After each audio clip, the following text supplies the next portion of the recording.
Front yard garden update. Edible landscaping with Tim Burrows here. Got the alpine strawberry pathway. It's really grown in since we gave this a plant a few months back.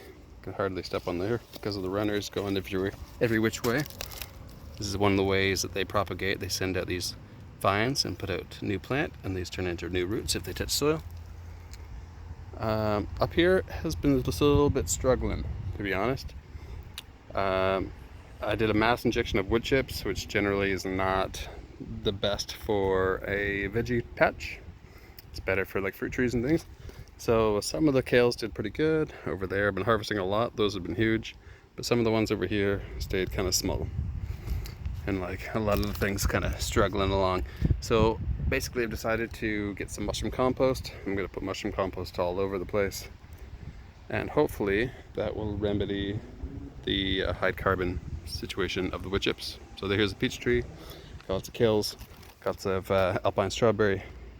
Bring it down to the boulevard real quick because the wasps are thoroughly enjoying the boysenberries down here. People don't know that they can pick them, and so the wasps are getting into it because they know good food when they see it. I generally don't fear the wasps. They might get agitated and sting me while I'm here just to prove a point, but probably not. So I think I'll actually get right in here. You can see, oops, where'd he go?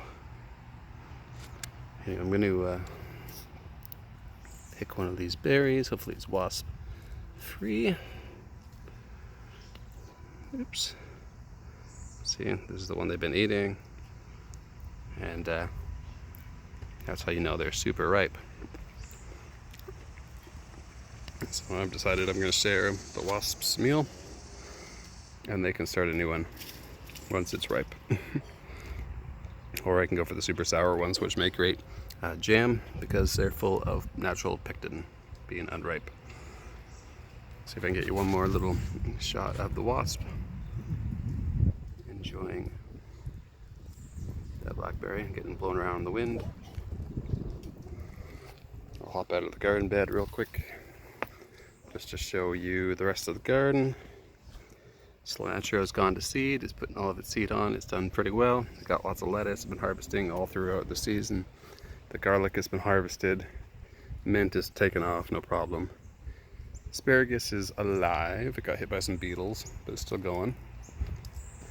And we got this, see, some of these kales are decent. You can see just how many branches have already been trimmed off and they're looking good. Tomatoes, again, they got a little bit stunted, but they're coming along. Ground cherries down there.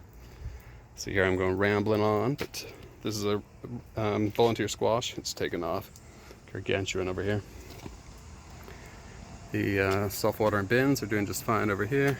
Cucumbers on the vine. I got all kinds of seed salads coming up. I might be transplanting those shortly. Lots of tomatoes on the tomato vines. Nice big ones. Bunch of rogue parsley down below, coming through the cracks.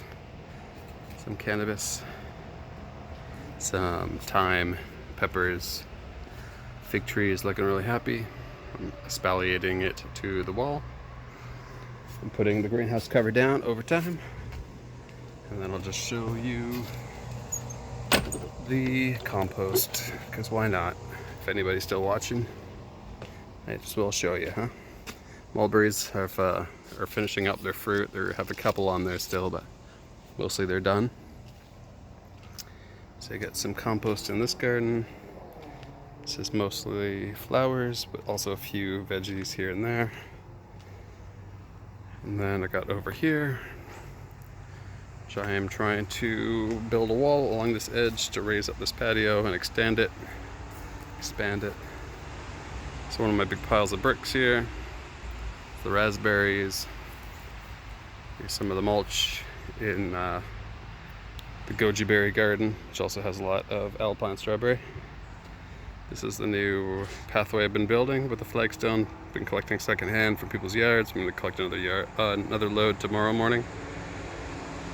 And a little wrought iron bench I found. And chairs are set up at the moment. We got pussy willows and lovage and hostas. A lot of kale, strawberry, lettuces, arugula, stinging nettle, echinacea. Bit of garlic's been harvested mostly. Here's one of the self-watering garden bins. You can see the cucumbers hanging and dangling there. Just filled up this bin with more compost. This is what it looks like before. It's a little bit barren soil, as you can see. It's like not exactly luxury. And you know, if I pull up the stone, you can see it's got a bit of moisture under it, but it's not what I would call high in organic matter. So yeah, that's what I'm gonna do. Put all this mushroom compost in.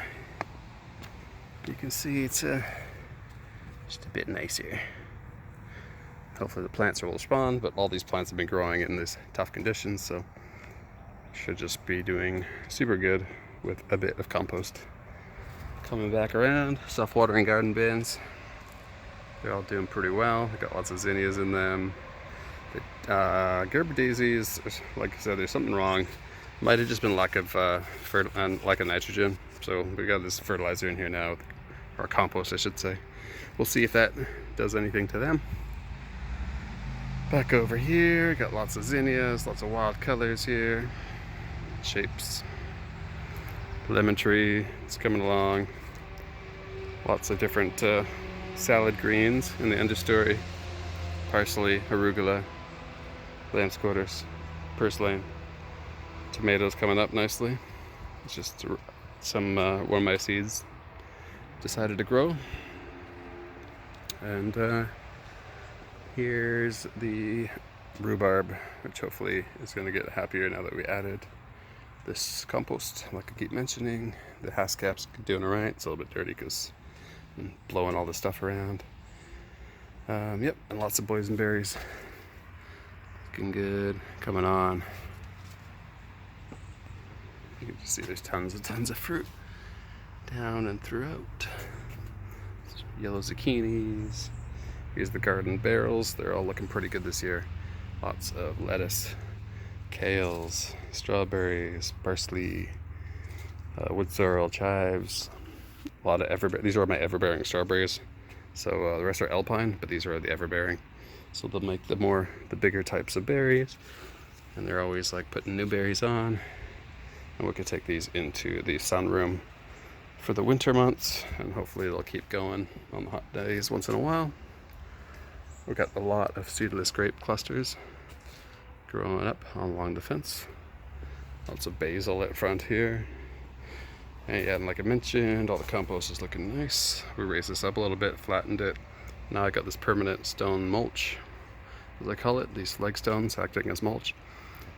And that pretty much does it. That's the huge pile of mulch I got here. I'm trying to keep it tidy, but ordered 6 yards. It's a lot more than I thought, because I thought it was going to be a bit more like drier or whatever, more like straw and hay rather than more dense soil almost. Anyway, back to the front yard, so I think I'll call it good at that, and that is the update. Thanks very much.